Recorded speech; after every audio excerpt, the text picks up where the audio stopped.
example that people keep talking about. So Kyoto is this, like, it's the old capital of Japan, right? It was the capital of Japan for over 10 centuries.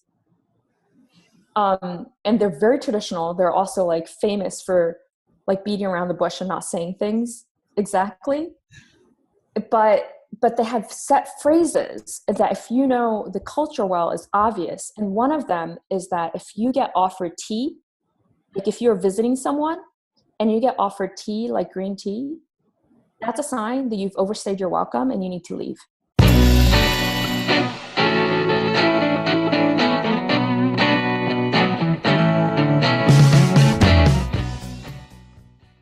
Hey guys, this is the Bob Lowe Show here. The show is basically, I want to get like the best marketing people around the world. And today we have Abbie, who is now in Portland, and she's a consultant when it comes to marketing in Japan. So what she does is that, how I understand, is she takes products from the US or from anywhere in the world, and she will bridge the cultural gaps and marketing in Japan. So Abbie, can you tell us more about what you do? Yeah, so basically anything that has to do with crossing between the Japanese and English divide.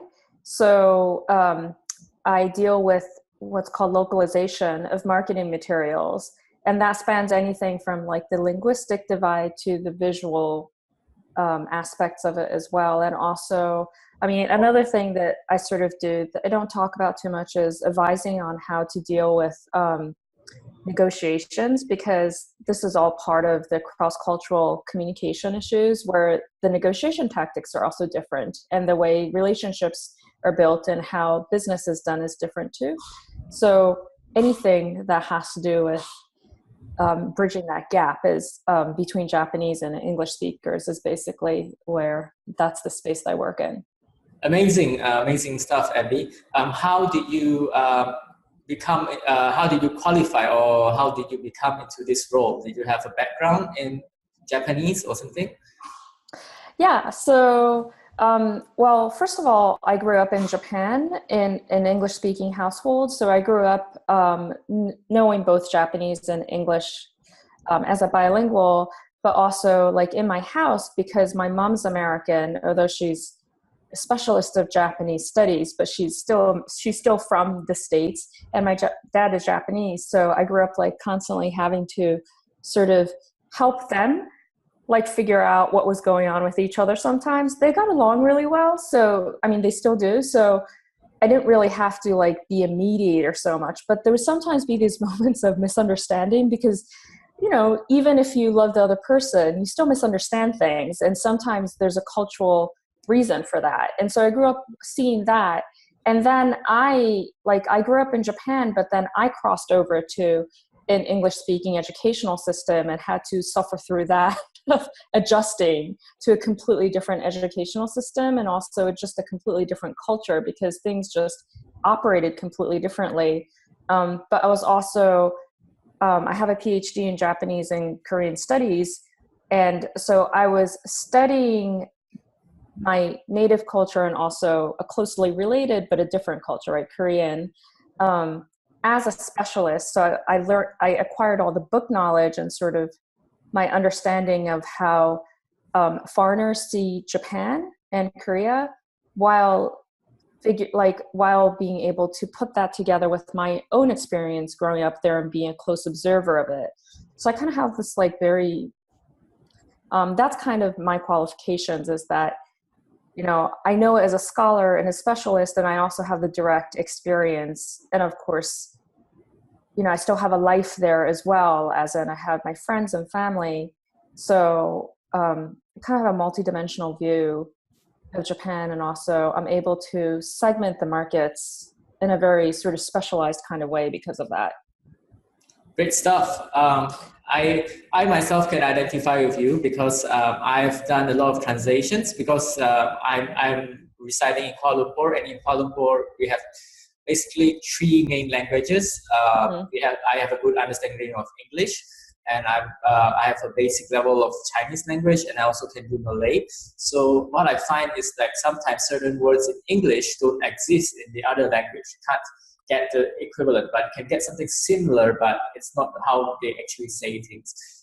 Can you give us an example of something, maybe a tagline or a brand name that was translated from English, but the translation to Japanese was something very unique? Mm-hmm. So, oh, wow, let me think about that. It's just, what I notice a lot in the localization process. So with marketing material, it's especially interesting, I think, because the word-to-word correspondence often doesn't evoke the same emotion in the target audience. And that's one of the things that makes tagline and copy adaptation into Japanese like particularly difficult. And that has to do with the cultural gap, right? Like, translation into and from any language is difficult, and any translator will tell you that. But there are certain languages that translate, better into others than like between like English and Japanese or English and Korean, where they share so little culturally that the same words don't have the same meaning at all. And so you just have to use a completely different word if you are still targeting the same the same segment, and you also have to use different color schemes. So one of the things that I see a lot happening is that brands in the US that want to be youthful, and I can't mention specific names, but there is a brand that I did a bunch of taglines for, and also like worked on captioning streaming their videos too. But one of the things they didn't do is they didn't adapt the visuals, and the visuals that they used happened to be very heavy on primary colors, very bright, because I think they wanted to, in the American market, what that signals is like youthfulness and pop, right? But the thing is, in the Japanese market, it looks loud. Big primary colors are only used and very sparingly as accent colors, and the tone is generally like much quieter.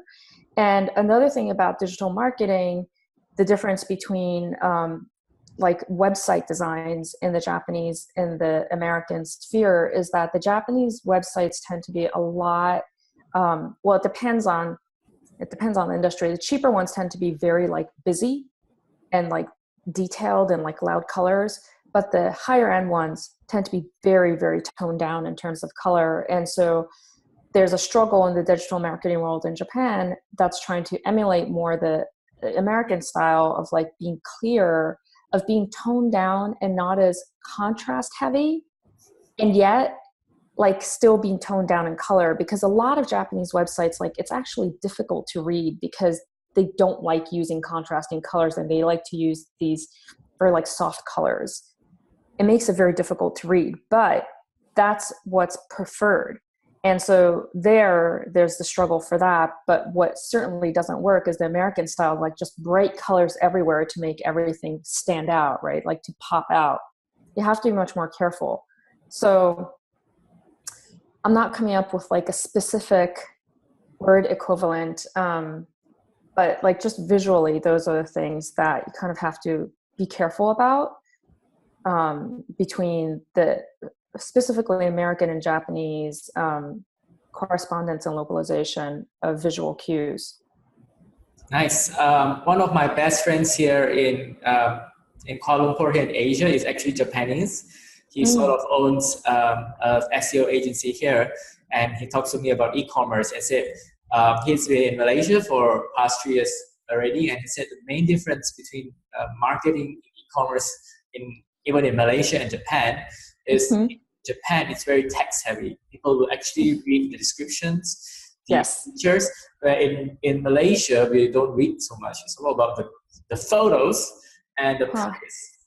This just has to be loud, and the photos has to be nice, and that's all we need. But in Japan, it's that people will actually take the time to go through all the copy in the website. So that's true. Yeah, it's very true. It's very true. And you had any any experiences when an American brand goes into Japan and they have to increase their number of text? They should do it, but they don't. And I mean, and this is why, like, the thing is, I used to work a lot through agencies, and I still do. Yeah. But one of the reasons why, so for me, LinkedIn is a space of like pivoting to going from like basically just an outside vendor for agencies to trying to gain more direct clients. And the reason why I wanted to do that was that, you know, not all agencies are the same. And I do have certain agencies that I love working with. And when people ask me for multiple language things, I refer them to those agencies, right? But there are certain agencies where there was an agency that particularly sent me a lot of not just transcreations and translations, but also cultural consultation pieces. And that's where I got my experience in cultural consultation. Not so much through direct clients, but more through this particular agency. I got really frustrated because they wouldn't let me give all the advice that I can give. And I would get this, you know, thing where they asked me to like review stuff and then write up a report on it. And I'll write up the report, but there were so many pieces to the report that were missing that I couldn't really encase in it. So I would like, you know, turn this thing in where it was like very limited. And they won't let me get in touch with the end clients because, you know, for them, they want to like keep that pipeline straight. And I just thought, you know, this is very frustrating because if I could actually talk to the end clients myself, I can tell them exactly what needs to get done, right? I mean, and there's no one right answer. But the thing is, they needed to be a conversation between me. I mean, I needed to ask them to clarify what exactly it was that they needed, and then I'll be able to give them like 2 or 3 options of what they could do. But because there was this agency in between, like, you know, sort of cutting things off, I couldn't like have that conversation. And so that's why like I struck out and I was like on LinkedIn, like looking for direct clients. And so, wait, what was the question again? The question is, I gave an example of the heavy text in oh yeah. So whether they should. Yeah. Do you have any whether experience? They should or not. Yeah. So do you have any experience where you had to increase the number of copy where you brought a product in from the States? No, I haven't had that yet. I mean, I do ask for more information sometimes. Mm-hmm. Because sort of the translation doesn't work. Like I was doing an adaptation of a company website and this was a direct client. So I was able to have the back and forth and like for them, so it was an Israeli company and they were saying, oh, we have experience in the Far East. Right. And I was like, Far East is great. And so I was going from English into Japanese and I was like, Far East is great in English, especially if you're in Israel. But someone reading this in Japanese is going to want to know which countries. Like it just looks weird to just talk about the Far East. And so I asked them to, you know, tell me what the countries actually were if they knew. And then like, you know, I plugged in the specific countries instead of the Far East. So, I mean, that kind of expands different parts of it. But there's also information that like, it happens, I think, more when you're going from Japanese to English, because the Japanese contains a lot of information that the English reader doesn't necessarily want to see.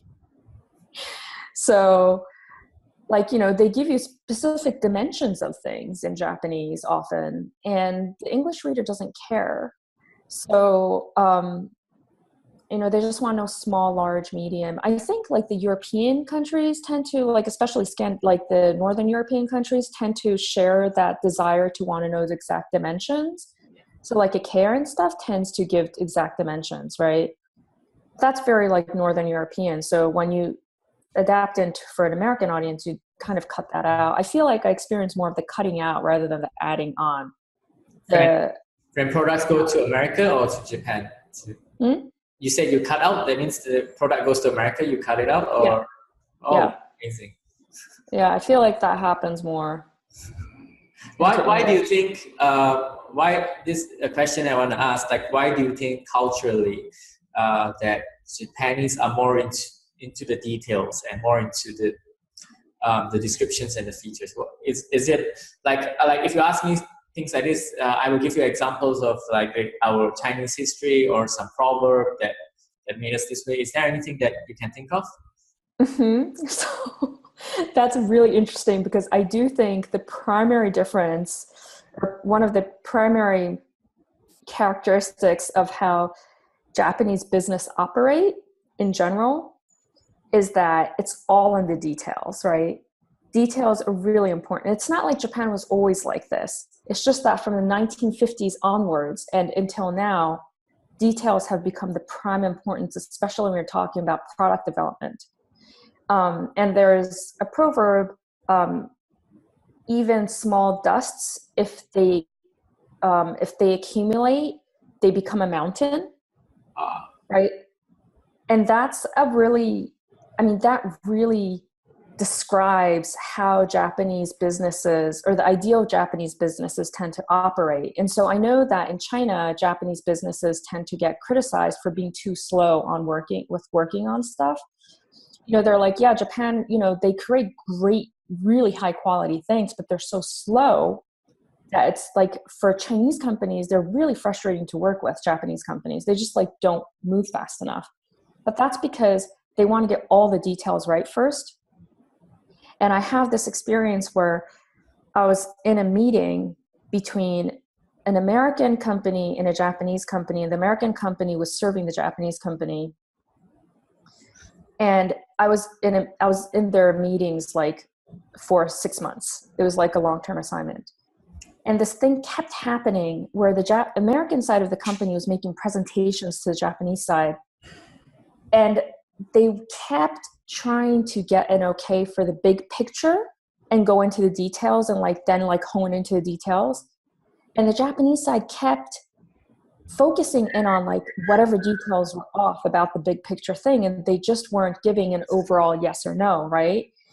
And I mean, not all Japanese companies are the same, but the thing is, that's a very typical traditionalist Japanese response to want to have the details right first and then talk about the big picture. And like this was happening, of course, my being who I am, like I immediately figured out what was going on. And I was just kind of like, I wanted to say that to the American company, you guys need to like reverse to your presentation orders. You got to start with the details, not try to end with the details, because the meetings kept getting longer and longer and they kept falling behind their deadlines because they kept trying to do it their order of doing things, which was different from the Japanese. Like they were expecting a reverse order of how to proceed with with the meetings. So, I mean, that just happens. And why? I don't know that there's a why for it. I guess it's a culture thing that you said just now, the proverb. It plays a role in how the entire society looks at things. Yeah. And there's a certain ideal, not everyone keeps to, but when that's the ideal of a society, then it certainly dictates how the majority is going to behave, and also what's going to be considered better than not, right? So it also dictates reputations. So a company that has a good reputation in Japan, you can tell probably comes closer to the ideal. So that gives you clues as to how to interact with them. And you can also like make sense of the fact that, say you're partnering with a certain company that doesn't seem to have a good reputation in Japan, but you feel like you're having a good experience with them and what's going on. Like, is there something I'm missing? It might be that they don't behave according to that ideal. And that's why in Japan, they don't have a good reputation, but outside of Japan, they would do just fine. Like, stuff like that. And so it's not necessarily that you're missing something or there's something shady about them, but just that they don't live up to certain social expectations. And so you could sort of like put your discomfort at ease, right? In terms of your screening process of who you want to partner with, stuff like that. That's amazing. That's something I learned today. I'll remember the proverb and remember to tell me the Japanese proverb. So I'll memorize it later. So now I know when I negotiate with Japanese companies, I'll know like to start with the details. I think it's quite important. Yeah, I mean, although like companies that have a bigger foreign presence then and have more of that influence, are going more for the, let's go with the big bullet points first and then go, they're trying to adapt that. So you have to know what kind of company you're dealing with.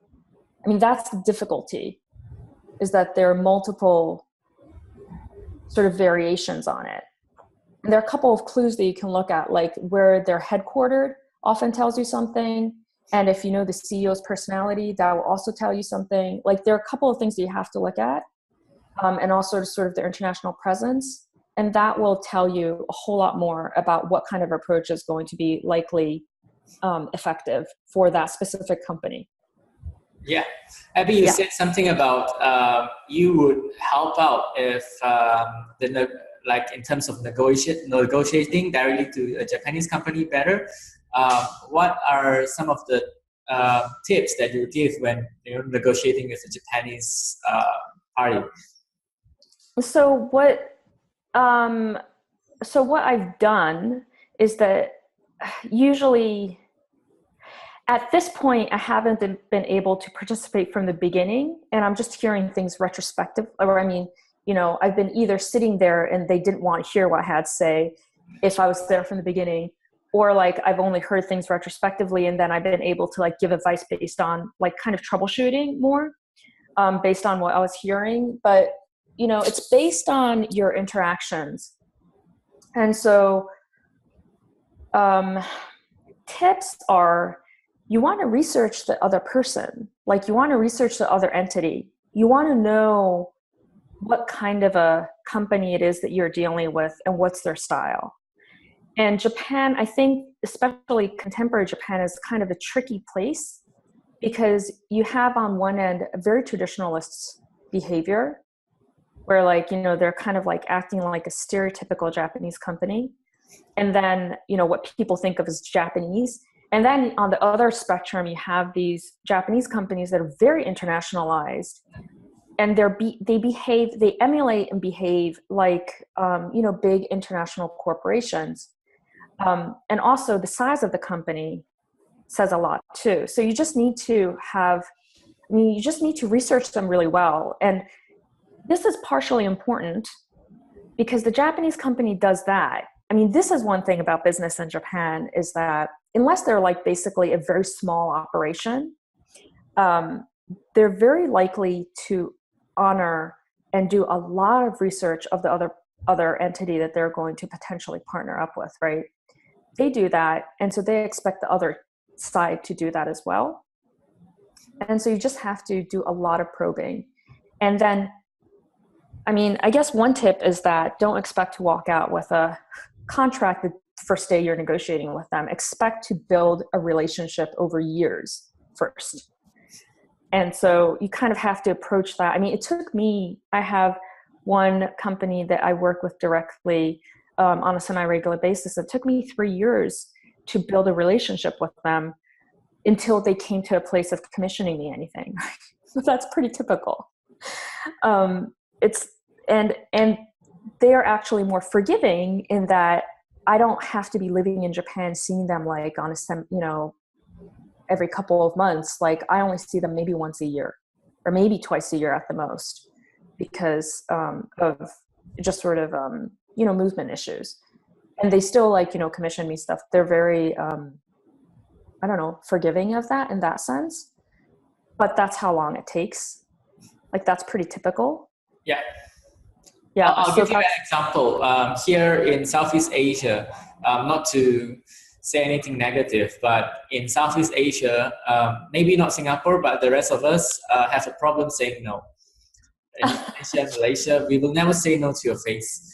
We'll keep in mind, we'll keep in touch, we'll never say no, and you'll think like, we'll have a drink, we'll be your best friends, but the deal is not done yet until like we sign anything. And we are very polite. It's not our count in there are certain things in Asia, in Southeast Asia, like we don't really say welcome. We'll say thank you to thank you, right? And we have a big problem. Even when I realized this myself, like straight up rejecting people is very hard for us. So is that the case in Japan when it comes to these stuff things? So I think that's a very European influenced self-perception. Yeah. People definitely say about that as Japan as well. But to me, it's like, and Japanese people say that about themselves. But the thing is, if you know the culture well, I feel like there's set phrases that people use and set reactions that people make that to anyone native to the culture, it's obvious what they're saying, right? So they don't say no in words, but it's effectively, you have understood that this is unlikely to go through, right? Yeah. And it's only from the perspective of a foreigner who's not native to the culture and who doesn't understand how to read and understand the certain set phrases and attitudes that it looks like they're not saying no.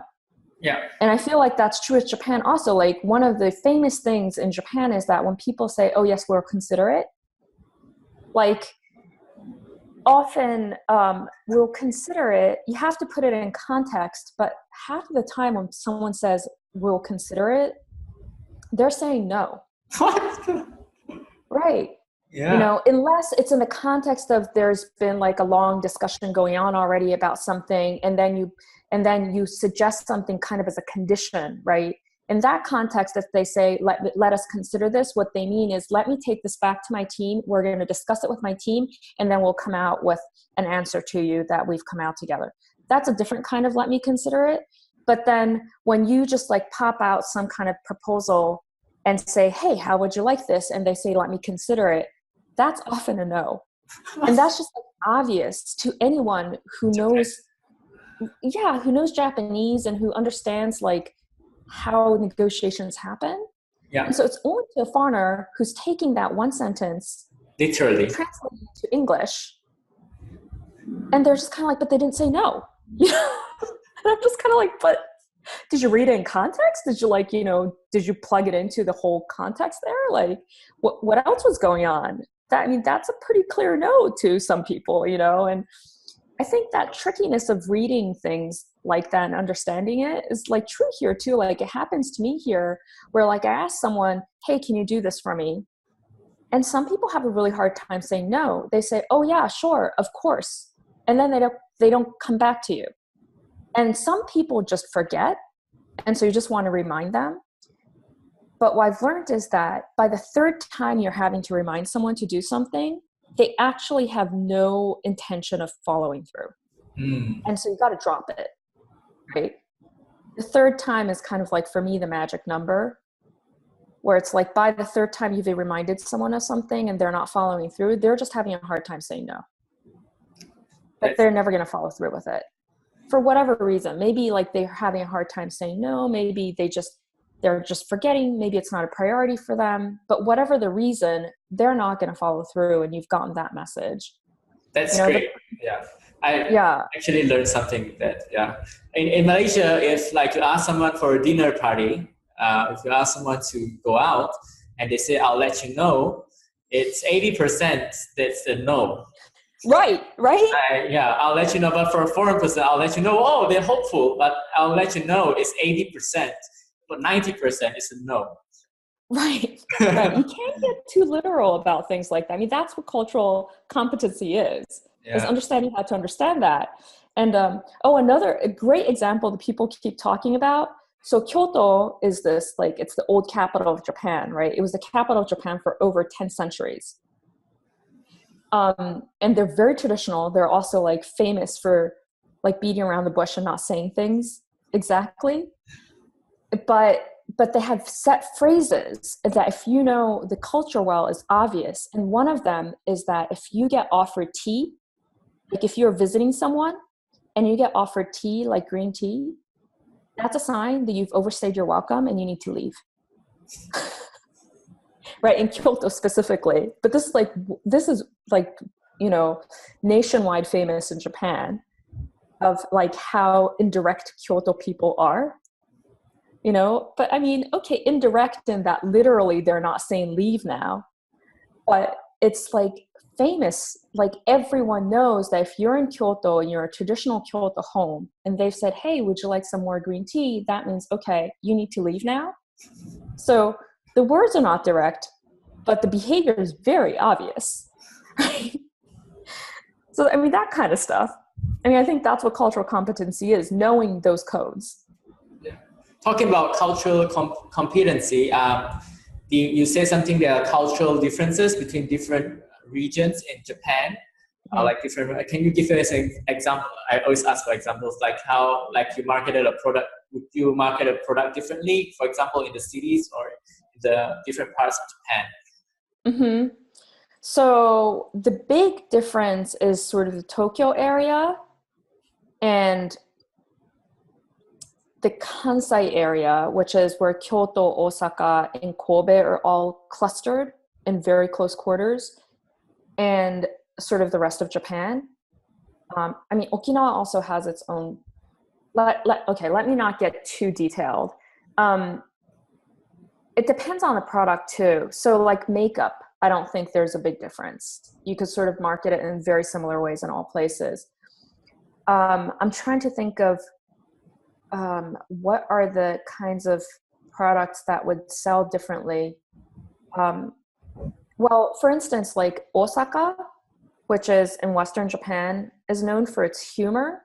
And like, you know, sort of humor is very important for them. And so the TV is very different. Like the TV has more windows for humor-based stuff. And if you're selling something that's kind of a very locally bound thing, you have to like sort of bring humor into that. And sort of, that. And then, and also the colors can be a little louder too. And the Tokyo, I mean, the sense of fashion and style is a little bit different also. The Tokyo area tends to prefer like more sort of Western looking things. So things that evoke like the image of, you know, America or Europe is like seen as very classy. And that can be seen as like sort of, I mean, it would seem like classy in other places of Japan also, but the danger you kind of run into there is that you will look like whatever it is that you're advertising, if you emphasize too much sort of its Western elements, you might make your, you know, target audience feel like this is not for me, it's too high end, or like it's too sort of away from my world kind of thing, right? You'll be targeting different audiences. So you would have to think about how to position yourself well. Like if you want to appeal to the widest possible audience and you're selling something that's high end for like, you know, women ages like 20s to 40s kind of population in Japan, and you want to make sure that's appealing to sort of everyone in Japan equally, what you want to do is you want to use a Japanese celebrity that has a certain reputation as being like sort of clean and high end, you know, probably in her 20s or something. That's who you want to use. You don't want to use like a foreign, like, or, you know, more specifically like a Caucasian model, which is what a lot of advertisements in Japan use when they want to like make things seem high end. Yeah, I've seen the ads in Japan, and they use like a Caucasian girl or Caucasian guy. I'm like, I don't understand that. This doesn't work here in Southeast Asia, but that's how it works. I'm like, it's not like they brought an ad from the States and played there. It's a Japanese made ad, and they put a Caucasian girl there. And it's quite funny. Like they have like Caucasian girl dancing. Now I understand why. Mm-hmm. Yeah, it makes things look like, you know, high end. That's just their image. That's an image that kind of began and stuck from like the late 19th century. Okay, cool. That's great. Because I'm into digital marketing, so I have to ask you this question. How is the state of social media in Japan? What are their favorite platforms, and what are into? Like, I noticed because I worked in advertising for a long time, I worked with Japanese companies as well, that QR codes that just became popular now in China and US were actually back in the 80s, in the early 90s were already in Japan. So like what's the state of digital and social media in Japan? It's a completely different terrain. So I've actually been much more successful on Facebook in terms of getting any leads for Japan. I keep up my LinkedIn profile because it does give me exposure And I do hope that eventually there will be a stream of like, you know, the English speaking clientele coming in through there. But the matter of fact is I don't get a lot of leads on LinkedIn at all. And most of my leads are actually coming in through Facebook. And that's because the Japanese market uses uses Facebook more like LinkedIn.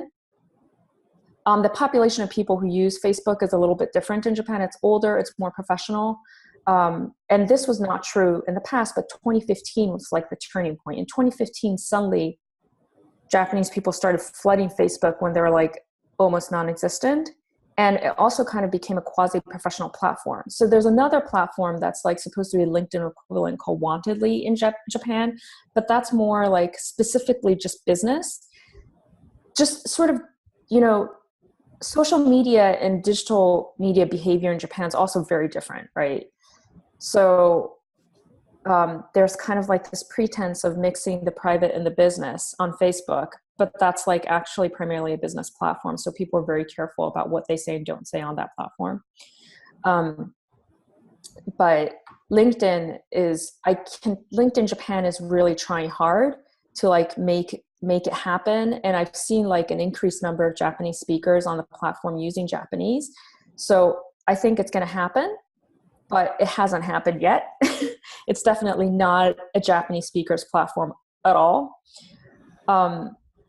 And there's certain like digital spaces that are that have tried to like cross over here. Like, I don't know if you've heard of Line, Line. Yes, is it big in Japan?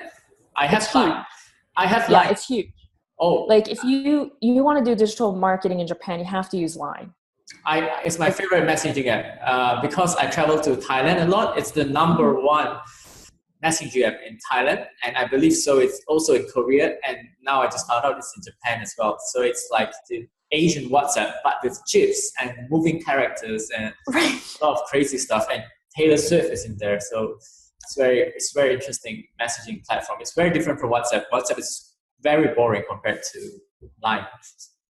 Yeah, I think they don't use as much visual stuff. I mean, another thing that I notice is that Americans are very bad at reading visual cues, like, you know, pictures. There's not a wide consensus about how to understand like visual cues.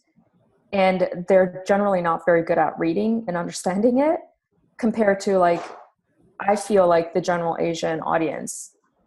And I feel like that has a lot to do with like, in Japan, like manga and anime is, you know, a huge thing and everyone grows up with it. So there are certain visual codes that everyone learns growing up.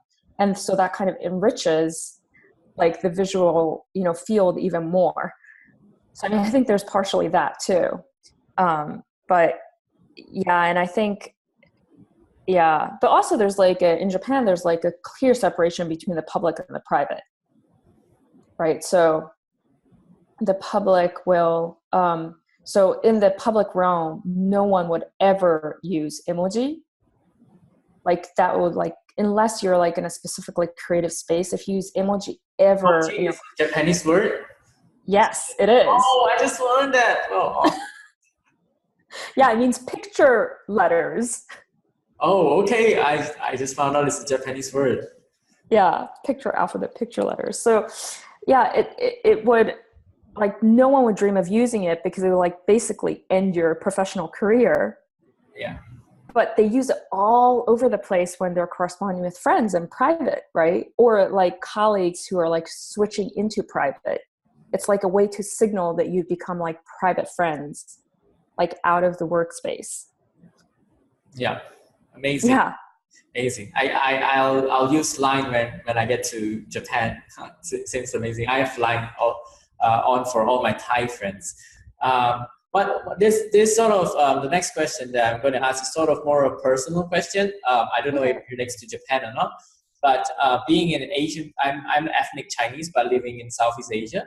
So what I learned about the Chinese culture is that unlike the Western culture, is that in terms of our values as Asian values, is that we have our identity very much tied up to a job. So if I told my grandmother that I don't really have a job, I'm a freelancer, she blows her mind. She asks me every day if why don't I have a uniform to go to work and things like that. So it's even most of the cultures here in Asia, your identity is tied to your job. Like when you say hi to someone, they'll ask immediately, "What's your job?" And that's sort of what's your contribution to society. So is that the case as well in Japan? Definitely, exactly the same. I mean, I think that might be partially a Confucian thing. Yeah. And so, Confusion? Oh, okay. Confucian, yeah, like Confucius. Yeah. Yeah. So, I mean, I think that's kind of partially where it comes from. Yeah. You know, it's kind of people get defined by the role they play in society, right? Yeah. And that's very important. And I mean, there are really good things about that too, but there are also, you know, obviously there are pros and cons to everything. But that worldview definitely exists. And in Japan, it's definitely there. The younger generation, though, people like in their, you know, what would be roughly corresponding to the millennials, like the mid-30s and younger, are changing a lot in terms of that, especially in the Tokyo area. And there's like this, so there's like a big regional difference because the Tokyo area is kind of cutting edge in terms of how cultural changes happen. And also urban areas in general, even if not just Tokyo. But one of the things is that there's definitely an emphasis and caring a lot about their own private lives and like a refusal to sacrifice themselves for work. And so that generation has been very quick to leave jobs if the company is mistreating them, and to also point it out when they're mistreating them. I think that has to do with use of social media too. And there's, you know, the culture I find of that generation is just very different. I feel like, you know, I feel like a Zillennial, Zennial, like, right? In terms of I'm really at the end, you know, part of the more traditional perspective on society and life. But like people who are just a few years younger than me, you know, we're on the cusp. So people just a few years younger than me and then younger just have almost a completely different worldview. But because I'm on the cusp, I have friends who kind of share that worldview too, right? Even if they might be the same age as me, because things are not so neat. So I think that's changing. And I think it's changing and it's kind of regressing at the same time. So it's kind of more of a mix. It's going to be harder to define generally and broadly. Yeah.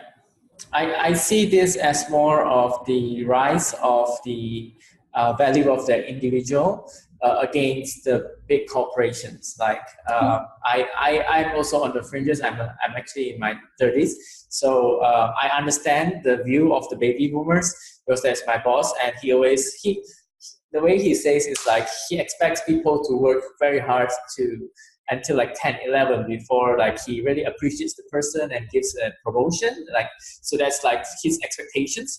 And then the millennials that come in, they're like, what about my promotion? What about my rights? What about, I need to be part of a culture and enjoy my work first before like they are not there to sell their soul to you. So it's a big clash that you'll see happening more in everywhere in the world, but it's definite generation gap.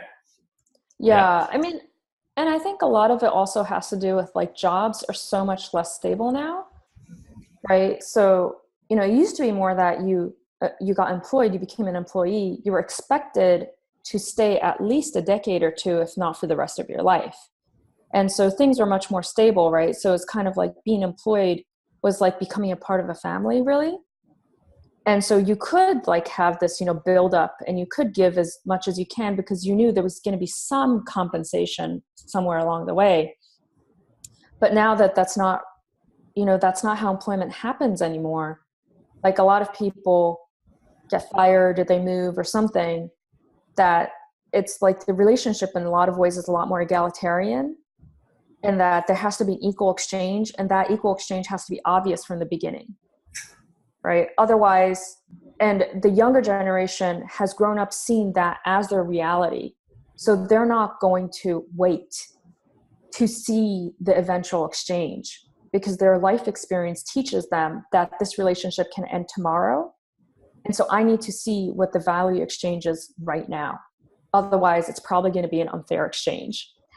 Yeah, I can really identify with that. Yeah, I totally get that. With the economy has changed so much, so like a company financial situation keep changing, and I find that millennials, they really like to work at startups instead, because that's where they learn all their skills, and they will be there for 1 to 3 years. They will learn all their skills, get all the experience, and can get out and get another job. So they like the startup, fast-paced experience, and the remote working environment, and all the it's more agile, where something you say can get to the boss, and they like that sort of environment. And I too sometimes prefer that sort of environment. So yeah, that's interesting.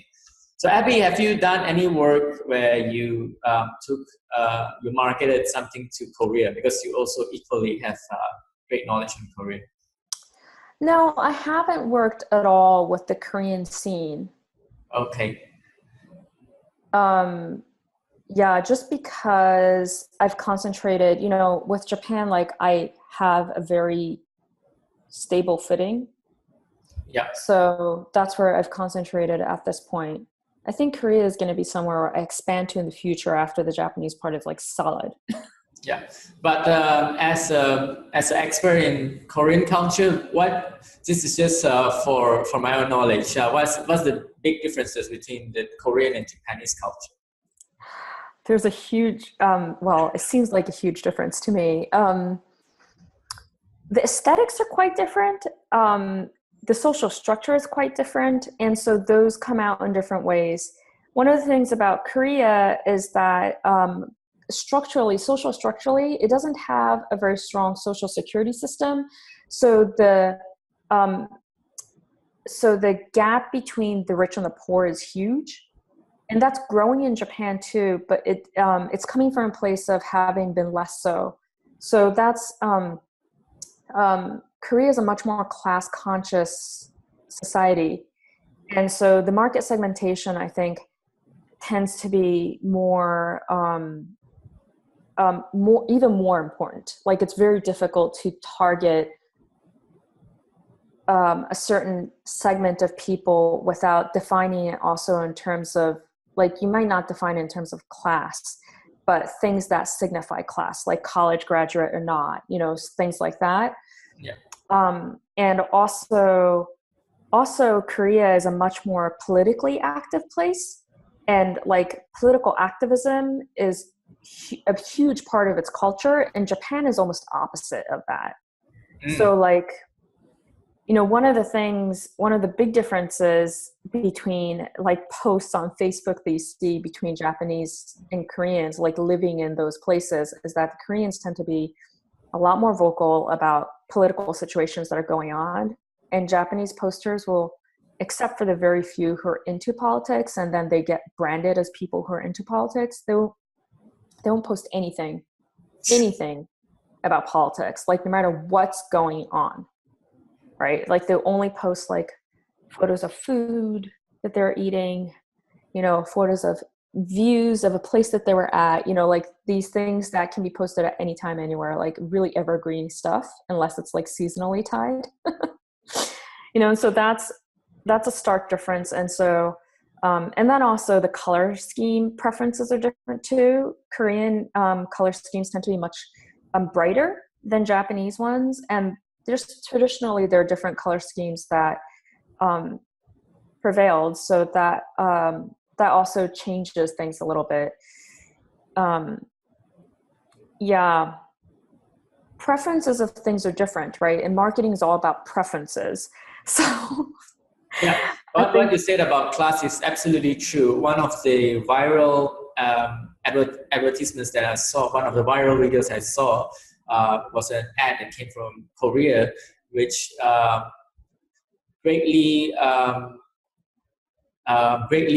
showed how the young people have a difficulty finding jobs in Korea, and it was a great emotional ad. And I think that really identifies with the youth in Korea. So that what you said about class is absolutely true when it comes to Korea. And I find that Korea is also more westernized compared. They adopt more Western values or like more Western culture better than Japan, I suppose. But yeah, it's pretty cool.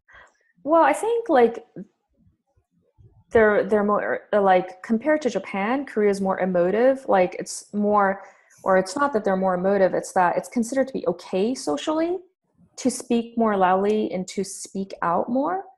And I think that's tied to its political activism culture too. Like, you know, that has a very specific history of, I mean, a lot of Korea's political activism has its, you know, origins in early 20th century Japan's colonization of Korea. Yeah. And also it's just had a very tumultuous like early 20th century history, but it's become solidly a part of like South Korean culture to be politically active. And so I think that sort of combined with already certain cultural tendencies, like, you know, being outspoken is okay.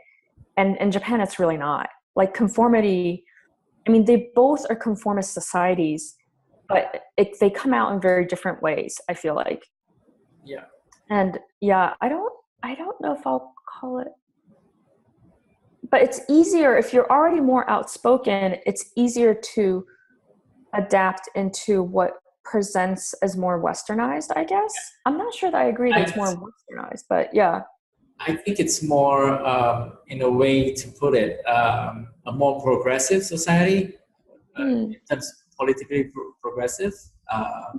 When it comes to Japan, it's more, in a way, conservative, like it's more... Politically? Yeah, so they don't, I think they don't really speak out against the government and country, and they love the country, things like that.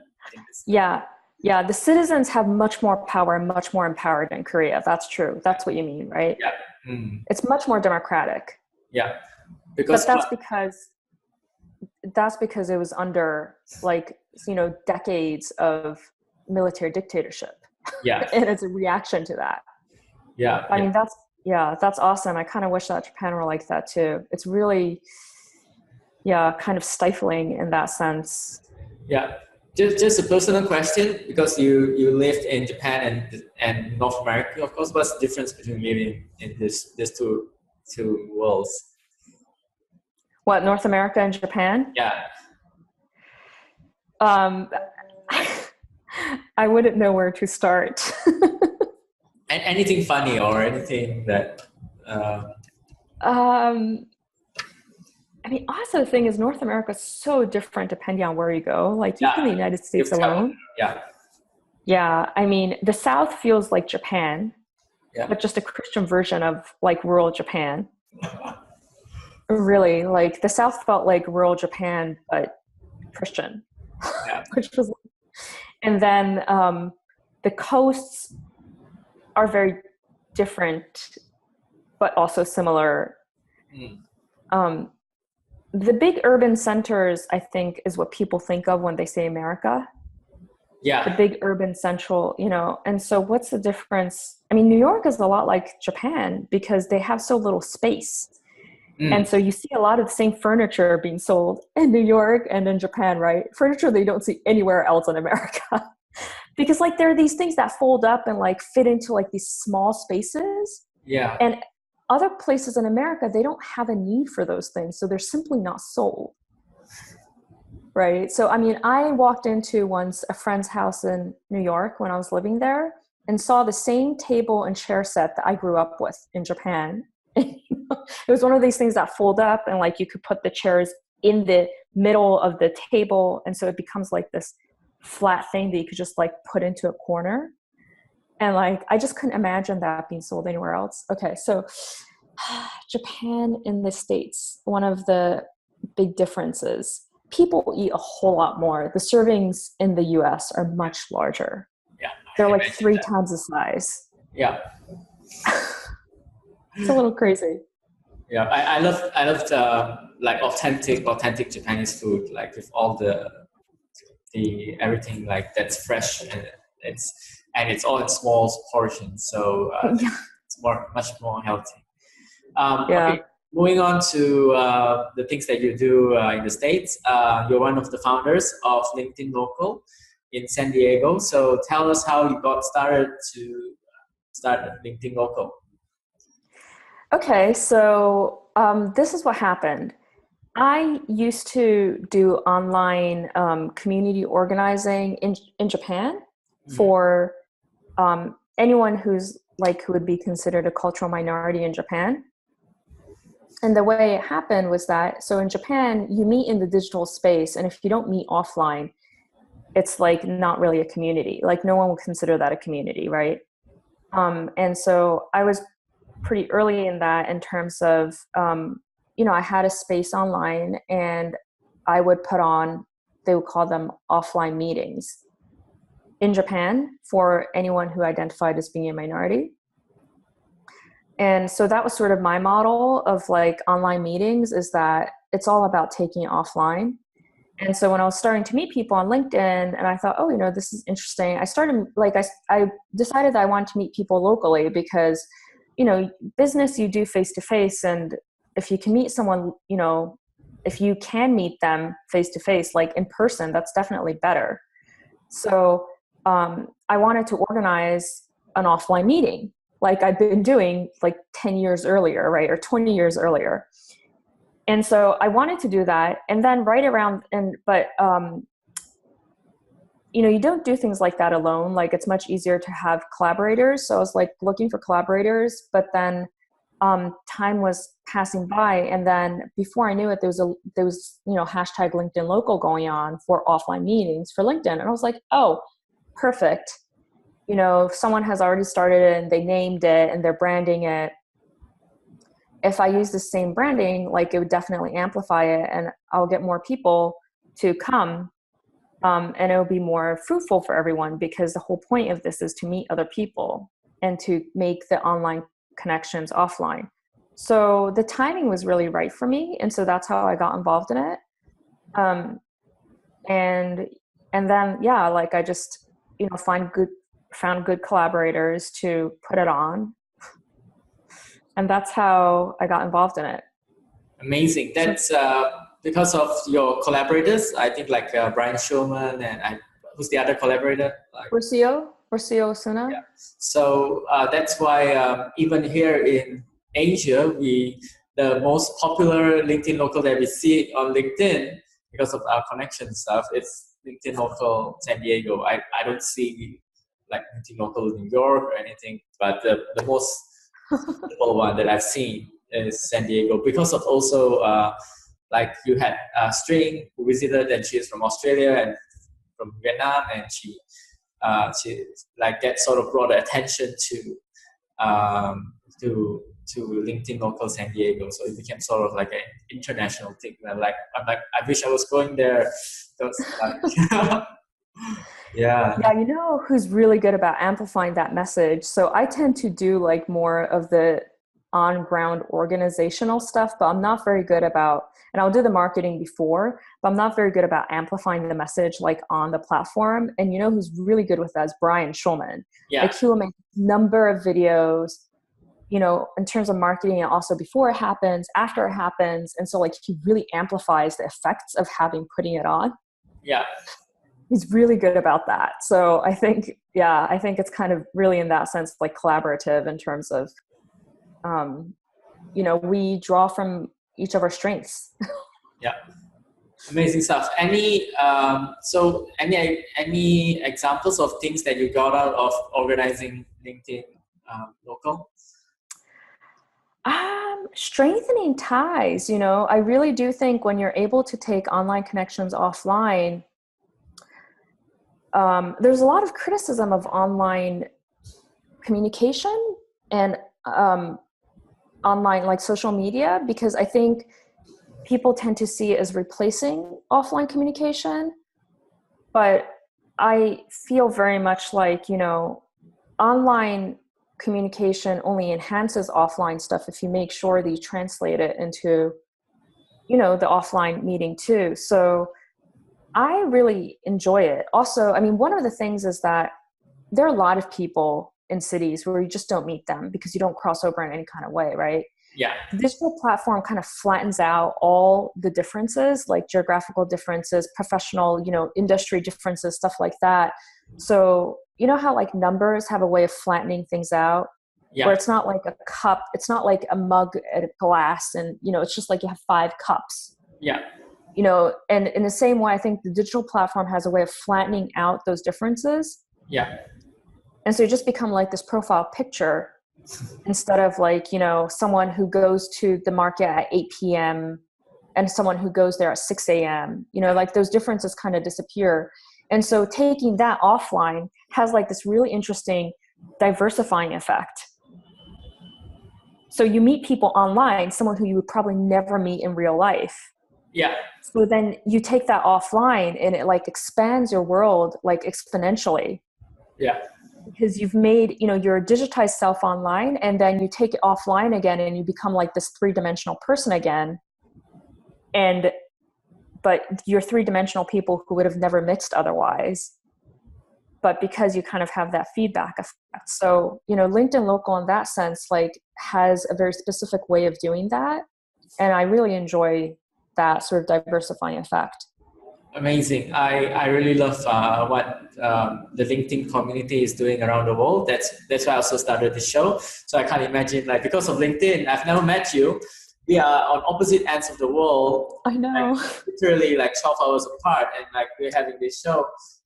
And I've talked to people from Israel, from Europe, and from different parts of Asia through LinkedIn, and like we sort of met in person, even though we never really met. So like even like I just told you, I've met Roger Wilkinson. Like you made a connection with him through LinkedIn, but I myself have met him in real life. So it's very very interesting. So even for myself, anyone from LinkedIn swinging by Kuala Lumpur, I would actually take the time to meet them as well to sort of like exchange ideas, and I'm a person who will help them out if they need any help when it comes to digital marketing.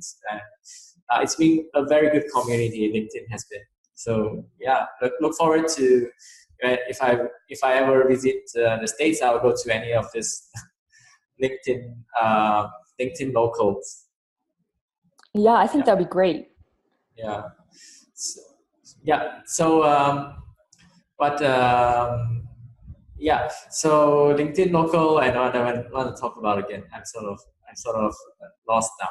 But anyway, you're based in the other coast, which is going to be based in Portland in a way. Yeah. So are you going to start a LinkedIn local soon in Portland? I would like to, but I really feel like, it is an in-person thing is much more bound by its local culture and local population. And so, as an outsider coming to Portland, Maine for the first time, I feel like I do need to get to know people and sort of how people function there better before I start organizing. So I'll do that, like the groundwork of kind of observing and understanding and figure out like what the best way would be to organize something like that in that space. And then, probably, my projection is that it'll probably take about 6 months until doing the first one if everything goes well. I think you have to make some real connections on LinkedIn and online, and then like get well versed with the various venues in town, and then you get to. Now I remembered what I want to ask you. So you told me that you went to Vidcon, and what was the experience like for you going to Vidcon? Yeah, so it was kind of spiritually nourishing, because I haven't been in such a youthful creator space in a really long time, and I had forgotten the politics of that place. And, the business world can feel very conservative because there's so much at stake. And so people tend to become very cautious about what they disclose and what they say and they don't say. But VidCon is for a much younger audience in general, and also a creator space. And so people tend to be a lot more vocal in terms of advocating for minority rights. And there was a lot of concern in the panels, at least. I mean, not necessarily in what they talked about, but in terms of the titles of the panels, of how to use this entertainment platform for education and for social justice. And so it was very, and like, I would say, I mean, to me, it looked like half of the panels were talking about that.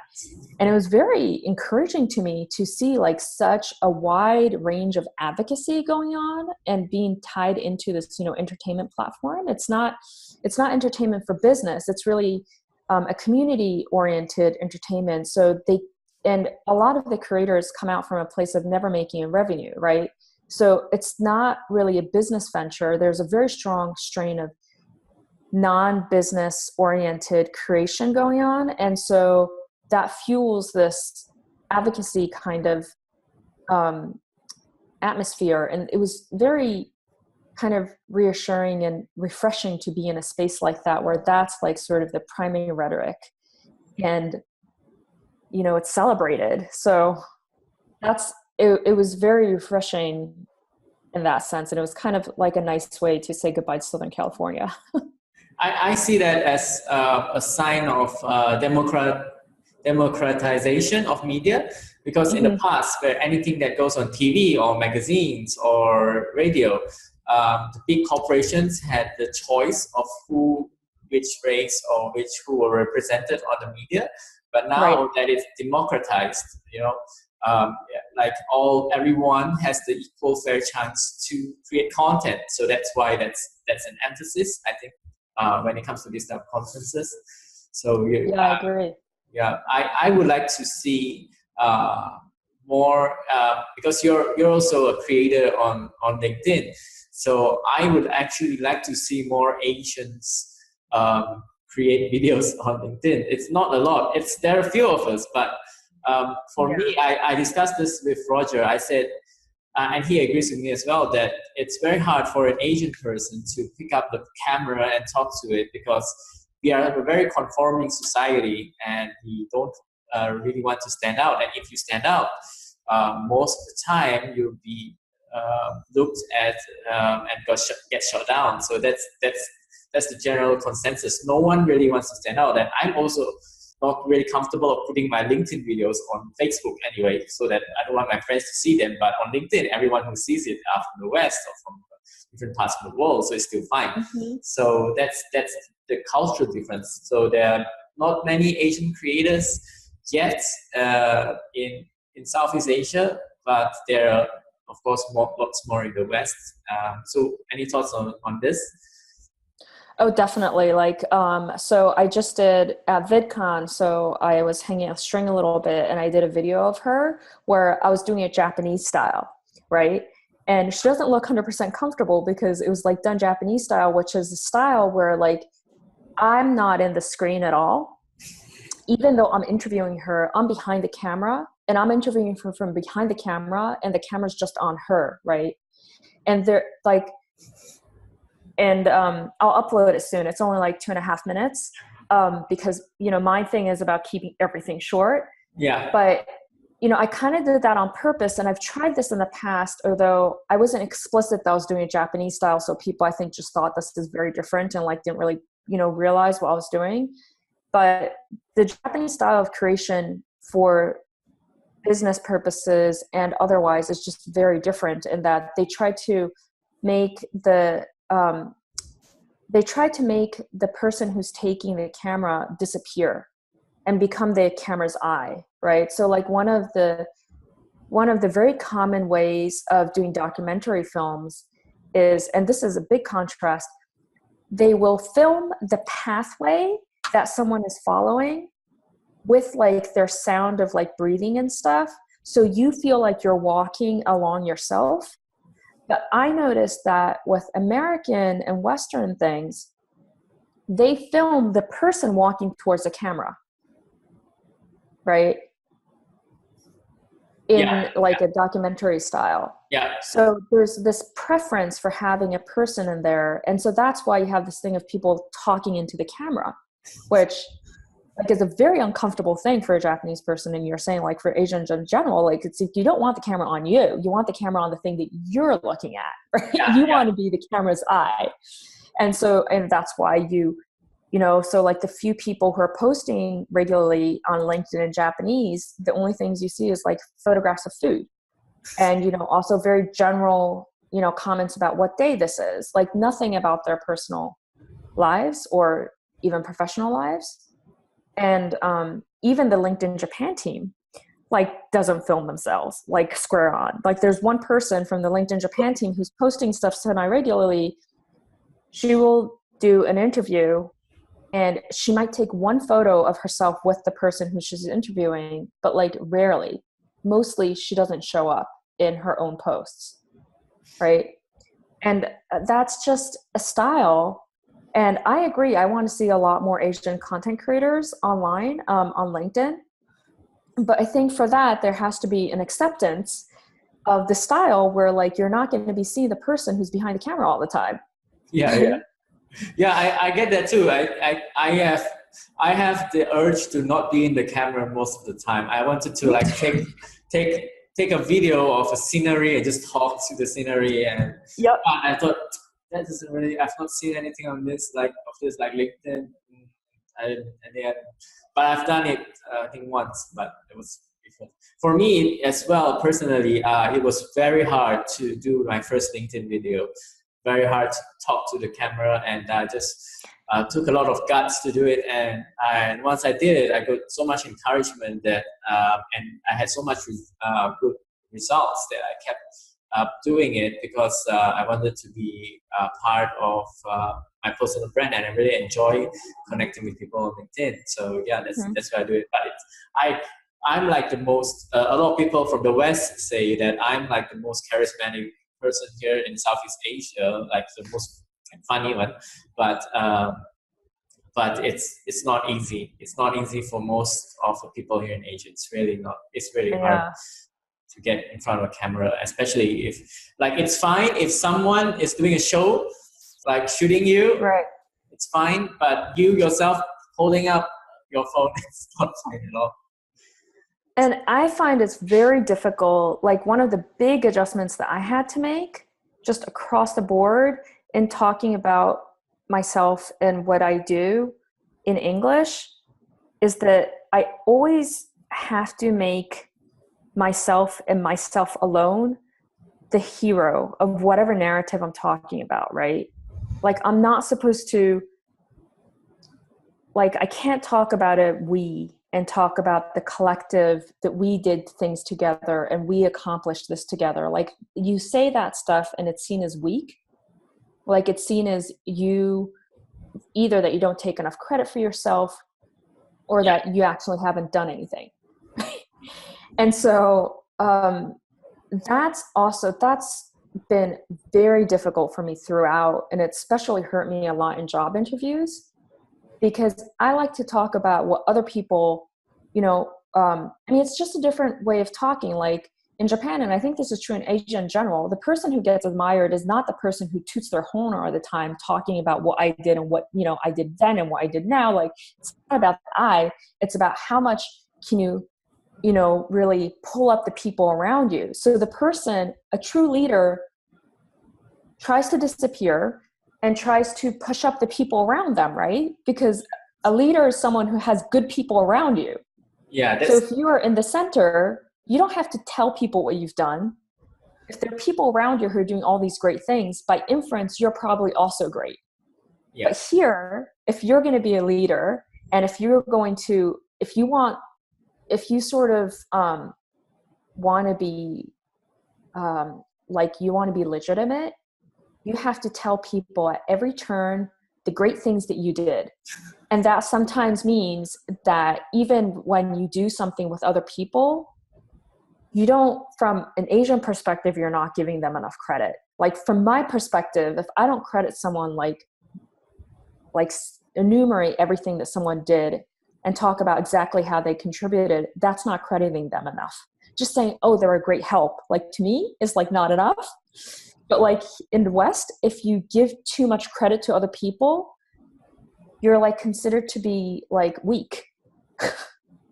And that's very difficult. That's very difficult for me. And it kind of like goes into the same content creation thing.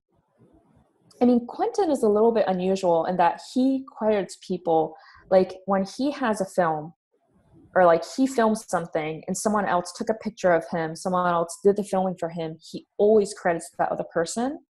Like he tags them and credits them. But a lot of people on LinkedIn don't.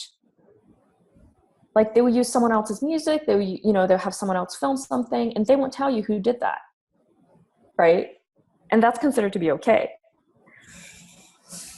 So, you know, stuff like that. Yeah, I get what you mean. So in here, Asia is getting more westernized, but in school, I'm very used to say like we did this project together, but if it's a westernized interview, they say, so what exactly do you do? So I'm like, it's very hard. Like the whole team got together and we did this. And it's more, we look up to the silent leader. So I call it the silent leader that gets things done. And it's not, a lot of times, like the leaders that we look up to here in Asia are not vocal. They don't say, they're not like American politicians. They don't say they're good at this. If when you ask an Asian person, how's business?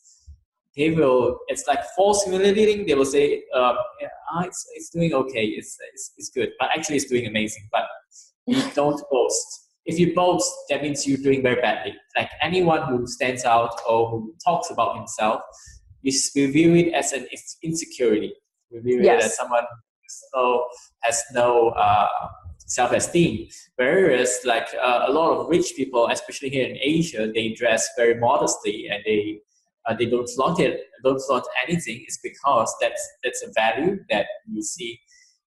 It's sort of like a modest value. So where you flaunt stuff, that means you're not really that rich. So I don't know if that's the case in Japan. No, it is. Asia. I mean, that's one of the reasons why subtleties are important, right? Because your class is shown not by the bling that you wear, but by how good a quality clothes you can afford, right? So to be able to tell who has more money than others, you don't look at like what it is that what you have to notice is the quality of like the cloth of the clothes that they're wearing. You know what I mean? Like, yeah. So the differences are in those subtleties, and that exists. I think that's like an East Coast and the States, and also a West European value as well, where like you show your richness not by wearing gold, but by wearing high-end cloth-made clothes, kind of thing. Yeah, I think that's I think that's also generally an older culture value. You know, where it's shown in the subtleties. It's very hard to do LinkedIn videos because it's very hard for an Asian person to talk about yourself. It's just very hard. I don't know how to explain. Very hard to say nice things about yourself, and very hard to say nice things about yourself, and very hard to talk about yourself. But it's very good. It's very easy. It's easier to give encouragement and to give tips, but you wouldn't say, "Oh, I'm awesome." No, you would say that. All right. I totally agree. Yeah. All right. It's nice talking to you, Abbie. It's really good chat, and I really love the topic of culture. And I believe in the future I will take up some sort of education in culture, because that's what I really love. I love diversity, culture, and things like that, and especially when it relates to marketing. And really thank you for taking the time to do this with me. And we'll connect more on LinkedIn. So thank you very much, Abbie. Thank you. Thank you.